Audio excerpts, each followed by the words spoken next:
وبرکاتہ حضور. میرا نام ہے رضوان احمد اور میرے ابو کا نام ہے شفیق احمد.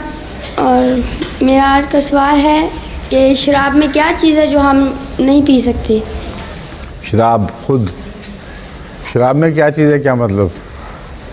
الکوہل پینے سے فائدے بہت کم اور نقصان بہت زیادہ ہیں. اکثر جو کرائم ہو رہا ہے ان سوسائٹیوں میں یہ شراب کے اثر سے ہوتا ہے.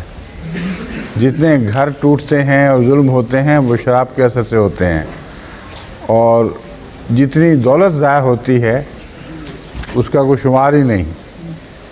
تم یہ دیکھ لو کہ ایک دن میں انگلستان میں جتنا رقم شراب پہ خرچ کی جاتی ہے اس سے بعض غریب ملک ایتھوپیا وغیرہ کئی مہینوں تک روٹی کھا سکتے ہیں سارے کے سارے. تو ایک تو ویسٹیج بے شمار ہے، دوسرے اپنی عقل اور ہوش و حواس کھو دیتا ہے آدمی. اس کے نتیجے میں بیہودہ حرکتیں، بکواس شروع کر دیتا ہے، اپنے بیوی بچوں پہ ظلم. پھر یہ کہ غریب عوام کی کثرت ہوتی ہے اور امیر لوگوں کی کمی ہوتی ہے، وہ نسبتاً کم تعداد میں ہوتے ہیں. اور جب لت پڑتی ہے تو پھر ان کے جو پیسے کسی کو اپنے بچوں پر خرچ کرنے چاہیے، اپنی بیوی پر، اپنے گھر کے معیار پر خرچ کرنے چاہیے، وہ سب شراب میں اڑا دیتا ہے. تو نقصانات اس کے بہت زیادہ ہیں. پھر بہت سی بیماریاں ہیں جو اس کے نتیجے میں لاحق ہوتی ہیں. شرابی کو جگر کا کینسر عام آدمیوں سے بہت زیادہ ہوتا ہے.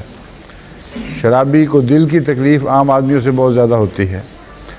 اس لیے اس کی خرابیاں گنتے جاؤ، اس کے مقابلے پر فائدہ صرف تھوڑی دیر کا مزہ، اس مزے کے مقابلے پر یہ نقصان بہت زیادہ ہیں.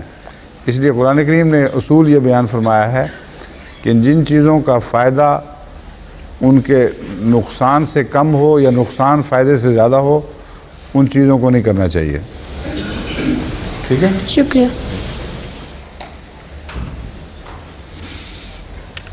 السلام علیکم، میرا نام ہے